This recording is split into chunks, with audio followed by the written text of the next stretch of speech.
The Bengals defense is terrible this season, and it might be starting to take a toll on the locker room. Did you feel like y'all offensively y'all had to score every drive given kind of how the game was going, especially early? Did you feel y'all pressing to kind of get as many points as possible given how the back and forth was? That's kind of our expectations now. Jamar, are you surprised your defense has struggled the way it has?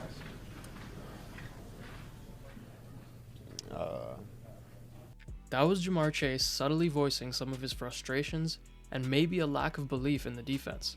No matter what they do on offense, it's not good enough.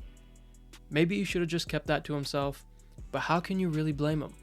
As of Monday, December 2nd, at the time of recording this, the Bengals have the best offense in the NFL over the past 3 games, scoring 33 points per game, tied for first in the league over that stretch, yet they lost every single one of those previous 3 games, and are pretty much eliminated from playoff contention in Week 13 with 5 games left to play in the regular season.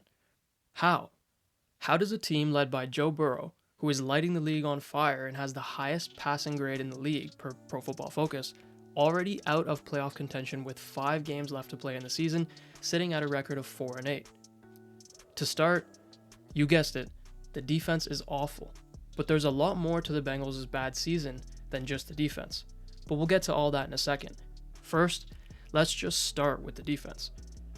While the offense has been torching the league, the defense has been doing the exact opposite, allowing 37.7 points per game over the past 3 games, which is worst in the league. And they're also second worst in the league in points allowed all season, at 28.3 points allowed per game. It's pretty mind-boggling that the Bengals defense has been this bad considering they have some good talent on that side of the ball, including one of the league's best pass rushers this year, Trey Hendrickson. Hendrickson is first in the league in sacks, 5th in QB hits, tied for 6th in QB hurries, 2nd in pass rush productivity per PFF, and 4th in pass rush grade on true passing sets, which excludes screens and RPOs to my knowledge. Yet, this defense has a 60.8 defensive grade, which is 27th in the league. So what is it then? Why is this defense so bad? Well, it starts with their pass defense. The Bengals are giving up 241 yards per game through the air, which is 27th in the league.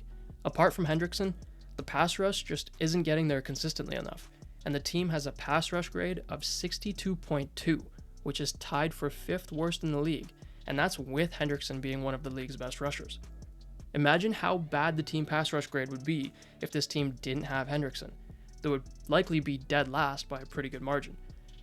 The lack of pass rush leaves the DBs out to dry oftentimes, leading to big gashes through the air. The DBs don't get to blame it all on the D-line though. They have their own serious issues on the back end. I don't want to single anyone out, but I kind of have to point this out.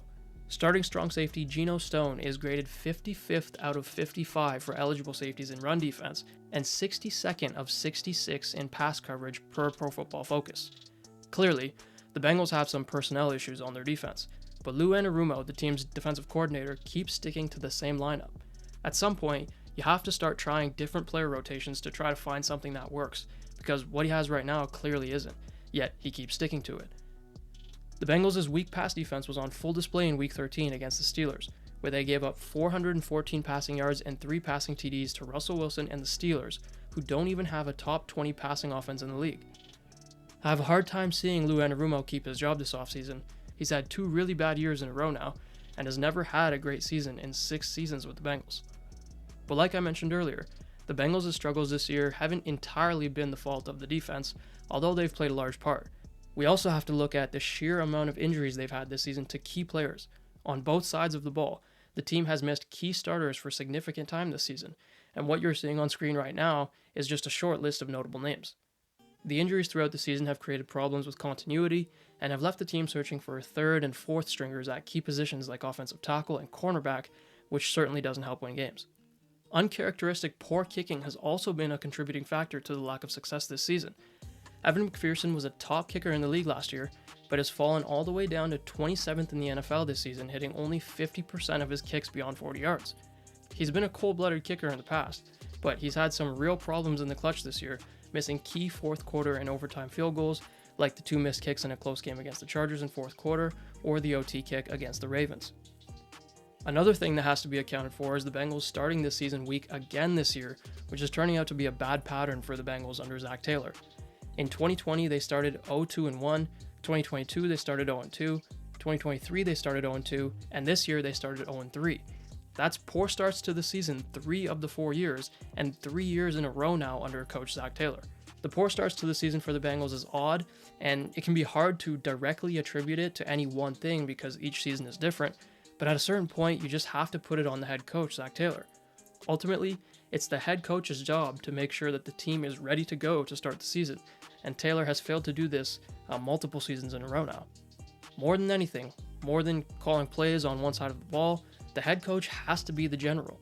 He has to have control over the operation and a heartbeat of the team. He has to have the team ready to go to war week in and week out, and should certainly have the team ready to go to start the season. Look to Bill Belichick, for example. Belichick wasn't calling plays as a head coach, he was managing the game to perfection and had his team ready to play hard week in and week out. Speaking of Belichick, he's available, and there may not be a better landing spot for him than Cincinnati. The Bengals are in a tough spot going into the offseason. Just 3 years ago, the Bengals reached the Super Bowl and only came up just short, losing 23-20 to the LA Rams. Now, they're out of playoff contention with 5 games left to play this season. Things change fast in the NFL. Don't be too surprised to see reports of Zack Taylor being put on the hot seat by the owner and execs to close the season, and rumors of interest in Belichick as a potential candidate for the job start to swirl. Imagine if Belichick had JoeBurrow as his quarterback for the next 5 to 10 years. Belichick had Mac Jones looking like a Pro Bowler. He literally made the Pro Bowl as a rookie. The same Mac Jones that is near dead last based on advanced analytics for quarterback performance this year. In my opinion, there is no world where the Bengals don't win at least one Super Bowl with Belichick and Burrow together. Love him or hate him, he's a winning coach, and he wants to come back and break that all-time wins record and get a Super Bowl or 2 while he's at it. And if the Bengals job becomes available, there might not be a better spot for him. He's always been able to build great defenses, which is where the Bengals suck right now. We saw what he was able to do with Brady. Maybe JoeBurrow is his next great quarterback to help him win another championship. Zack Taylor and anarumo aren't the only ones that should be worried about their spot though. The roster will most likely look quite a bit different next year with a lot of expiring contracts and a lot of potential cap space the Bengals can make if they want to shake things up on their roster. The rest of the season will be telling of which players actually want to be there and which players should keep their spots. Burrow said it perfectly himself post-game after their likely playoff-killing loss. Yeah, I think we'll learn a lot about who we have in the locker room, the guys that we can count on going forward, the guys that we can't. And, I think the next 6 weeks, 5 weeks are going to say a lot about who we can count on and who we can't. That's all for today's video. First and foremost, I want to say a huge thank you to everyone who showed support on my last video. It was my first video and I wasn't sure how people would like it, but you guys blew me away with the support and feedback, so I'm definitely going to be continuing to make more videos on this channel, and I've upgraded the mic as well, so hopefully the sound quality is a lot better now. If you guys like this video, please leave a like on the video. It helps push the video to a broader audience on the recommended pages, and think about subscribing if you want to see more videos like this from me. I'll also comment if you have any feedback or criticism or you want to see something done differently. I'm always looking to improve, and so I'm going to look at all these comments and respond to as many as possible. But yeah, I hope you guys enjoyed. Hope you had a good day or night wherever you are right now, and I hope you guys got some entertainment value out of this video. That's it for today. Until the next video, I'll see you guys later.